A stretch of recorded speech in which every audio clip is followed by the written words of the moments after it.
2장 25절에서 35절 같이 읽습니다. 예루살렘에 시몬이라 하는 사람이 있으니 이 사람은 의롭고 경건하여 이스라엘의 위로를 기다리는 자라. 성령이 그 위에 계시더라. 그가 주의 그리스도를 보기 전에는 죽지 아니하리라 하는 성령의 지시를 받았더니 성령의 감동으로 성전에 들어가매 마침 부모가 율법의 관례대로 행하고자 하여 그 아기 예수를 데리고 오는지라. 시몬이 아기를 안고 하나님을 찬송하여 이르되 주제여 이제는 말씀하신 대로 종을 편안히 놓아주시는도다. 내 눈이 주를 구원을 보았사오니 이는 만민 앞에 예비하신 것이요 이방을 비추는 빛이요 주의 백성 이스라엘의 영광이니라 하니 그의 부모가 그에 대한 말들을 놀랍게 여기더라. 시몬이 그들에게 축복하고 그의 어머니 마리에게 말하여 이르되 보라 이는 이스라엘 중 많은 사람을 패하거나 흥하게 하며 비방을 받고 세움이 표적이 되기 위하여 세움을 받았고 또 칼이 내 마음을 찌르듯 하리니 이는 사람의 마음의 생각을 드러내려 함이니라 하더라. 아멘. 할렐루야. 하나님의 은혜와 복이 오늘도 주님 앞에 나온 우리 사랑하는 성도 여러분 삶 속에 가정 속에 늘 함께 하시기를 주님의 이름으로 축원합니다. 우리가 누가복음 1장과 2장에 예수님의 탄생과 관련된 찬양들이 5편이 나온다라고 말씀을 드렸습니다.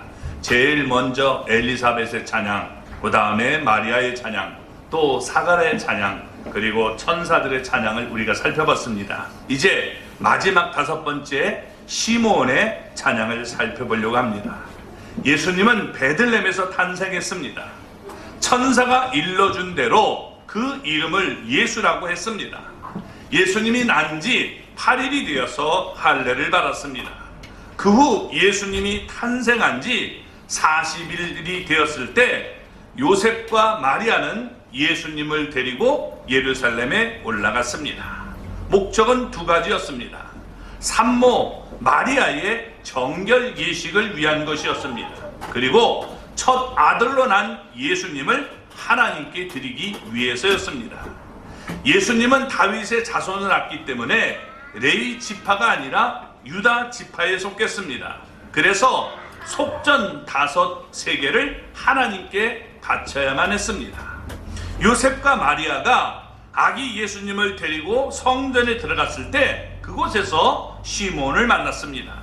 그때 시몬은 성령의 감동으로 아기 예수님을 안고 하나님을 찬송했습니다. 어떻게 오늘 그가 어떤 사람이고 어떤 찬양을 했는지 우리가 살펴보기를 바랍니다. 먼저 25절을 보면 예루살렘에 시몬이라 하는 사람이 있으니 이 사람은 의롭고 경건하여 이스라엘의 위로를 기다리는 자라. 성령이 그 위에 계시더라 라고 말씀했습니다. 자, 시몬이라는 말은 하나님이 들었다는 말입니다. 시몬은 야곱의 12 아들 가운데 하나이고 그 이름의 뜻은 하나님이 들었다는 뜻이죠. 그런데 오늘 여기 시몬이라는 이 말을 소개할 때 어떻게 소개하는지 우리에게 보여줍니다. 자, 먼저 시몬은 의롭고 경건했습니다. 또 성경의 의로움은 하나님이 의롭다고 여겨주는 칭이지 우리가 완전히 의로운 그런 존재가 아님을 알아야 됩니다. 그래서 내가 죄인이지만 하나님께서 내 죄에서 우리 사함을 받으면 하나님께서 의롭게 여겨주시는 것입니다. 그래서 우리가 이런 모습을 보여주고 있습니다. 또 시몬은 이스라엘의 위로를 기다리는 자였다라고 말합니다. 당시 이스라엘은 로마의 지배를 받았습니다. 헤롯은 유대인이 아니라 이두메인이었습니다. 그래서 하나님이 메시아를 그들을 건져 주려고 메시아를 보내겠다고 약속하신 것입니다. 의롭고 경건한 사람은 하나님의 약속을 그대로 믿고 메시아를 기다리는 사람인데 바로 여기 오늘 본문에 나타나고 있는 시몬이 이스라엘의 위로를 기다리고 있었던 것입니다. 그리고 성령님이 시몬 위에 있었음을 우리에게 보여줍니다. 시몬이 의롭고 경건하고 이스라엘의 위로를 기다릴 수 있었던 것도 성령님이 시몬 위에 있었기 때문입니다. 성령님이 시몬 위에 계심으로 시몬에게 나타났던 특별한 현상이 있는데 하나님의 말씀이 그에게 임했습니다. 그래서 아기 예수님을 하나님의 아들이고 그리스도라고 증언하고 있는 것입니다. 자, 그러면 시몬에게 임한 하나님의 말씀이 무엇입니까? 26절을 보면 이렇게 말합니다. 그가 주의 그리스도를 보기 전에는 죽지 아니하리라 하는 성령의 지시를 받았더니, 그러니까 이 사람이 죽기 전에 반드시 메시아가 와서 그것을 보게 될 것이다 라고 말하고 있는 겁니다. 언젠지 모르지만 이 시몬이 메시아를 틀림없이 그 눈으로 보게 될 것이다 라고 하나님이 감동을 주셨다는 겁니다. 자, 27절 말씀을 볼까요? 성령의 감동으로 성전에 들어가매 마침 부모가 율법의 관례대로 행하고자 하여 그 아기 예수를 데리고 오는지라. 자, 성령의 감동으로 시몬이 성전에 들어갔을 때 요셉과 마리아가 아기 예수님을 데리고 그 성전으로 왔습니다. 율법의 관례를 따라 마리아는 정결 예식을 행해야 됐고 첫 아들로 난 아기 예수님을 위해서 속죄 제물을 바쳐야만 했던 것입니다. 시몬과 요셉과 마리아는 서로 만난 적이 없습니다. 전혀 모르는 사이입니다. 또 그때 성전 안에는 많은 사람들이 붐비고 있었습니다. 그런데 하나님의 섭리 가운데 정해진 때에 정해진 장소에서 서로 만나게 된 것입니다. 사실 이 시몬은 랍비도 아니었고 제사장도 아니었습니다. 서기관도 바리새인도 아니었지만 정말 의롭고 정결한 사람이었기 때문에 하나님의 약속을 믿고 이스라엘의 위로를 기다리고 있었습니다. 그런데 시몬이 성령님의 인도하심을 따라 예수님의 증인으로 귀하게 쓰임 받는 모습을 보여주고 있는 겁니다. 우리도 하나님 앞에서 의롭고 경건한 모습으로 살려고 하면 성령의 감동을 통해서 우리가 주님을 증언하는 그런 사람이 될 수 있는 겁니다. 이렇게 귀하게 아름답게 쓰임받는 우리 모두가 될 수 있기를 바랍니다. 자, 그러면서 시몬이 지금 찬양을 하는 모습을 보여줍니다. 자, 우리 28절부터 30절까지 같이 보겠습니다. 시몬이 아기를 안고 하나님을 찬송하여 이르되 주제여 이제는 말씀한 대로 종을 평안히 놓아 주시는도다. 내 눈이 주의 구원을 보았사오니. 아멘. 시몬은 하나님을 주제라고 불렀습니다. 주제라는 말은 모든 것을 주관하시는 분이라는 겁니다. 하나님은 모든 것을 주관하시죠. 그래서 여러분 이 주제여라고 말을 하고 있는데 이를 라틴어로 눈크 디미티스라고 부릅니다. 그래서 시몬의 이 찬양을 우리가 눈크 디미티스 이렇게 여러분 부르는 겁니다. 그래서 이 지금 오늘 본문의 시몬의 찬양을 우리가 라틴어로 여러분 로마어로 눈크 디미티스라고 부르게 되는 겁니다. 자, 성령 하나님은 시몬에게 메시아를 보기 전에는 죽지 않는다라고 했는데 시몬의 눈으로 직접 지금 주의 구원을 보고 있는 것입니다.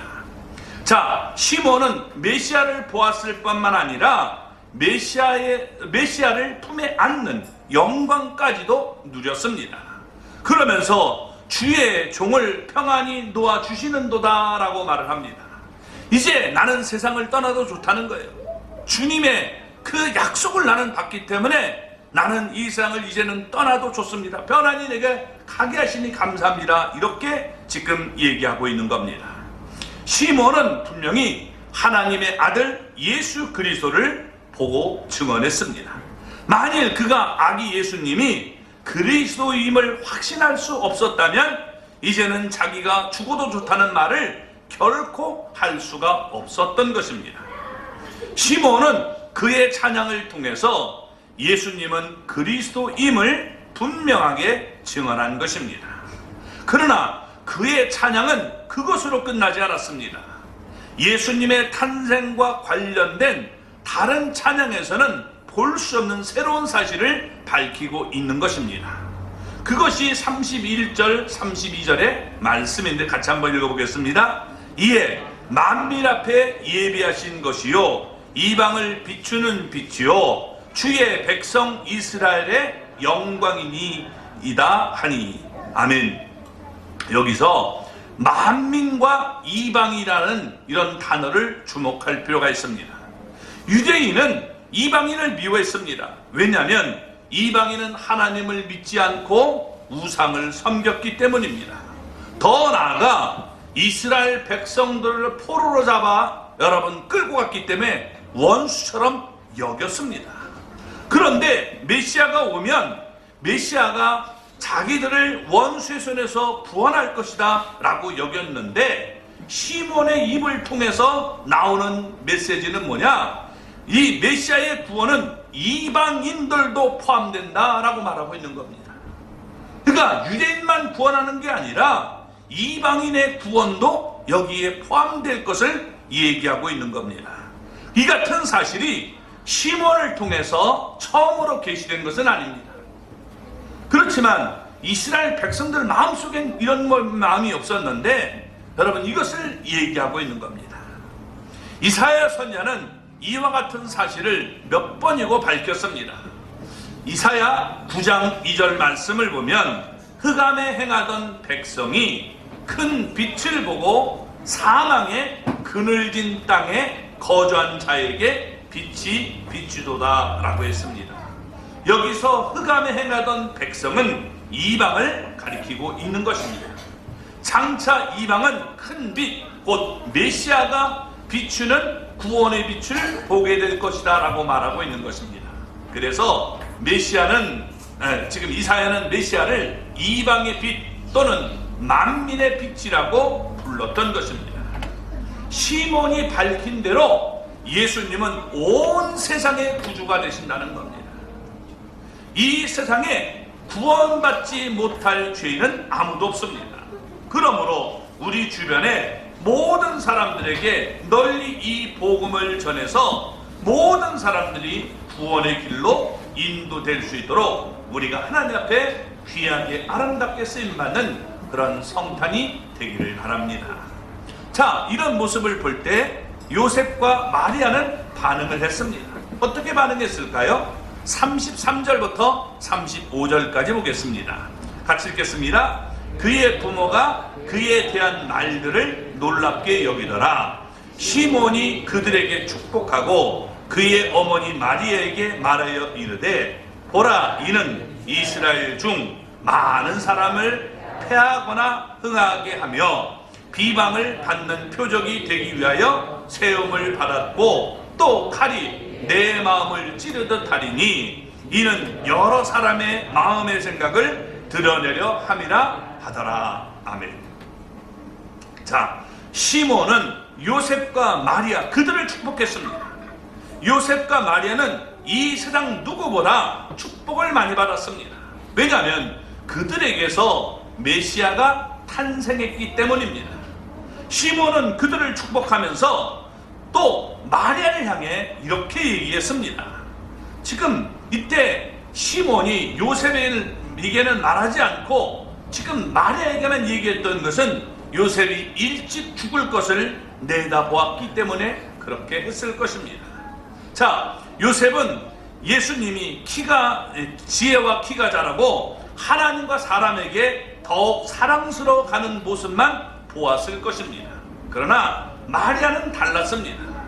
요셉이 죽은 후에 계속해서 살면서 예수님이 당할 이 모든 고초를 지켜보아야 했던 것입니다.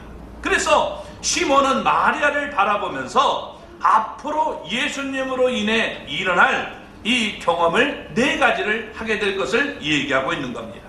첫째, 예수님을 영접하지 않는 사람들이 많을 것이다 라고 말하고 있는 겁니다.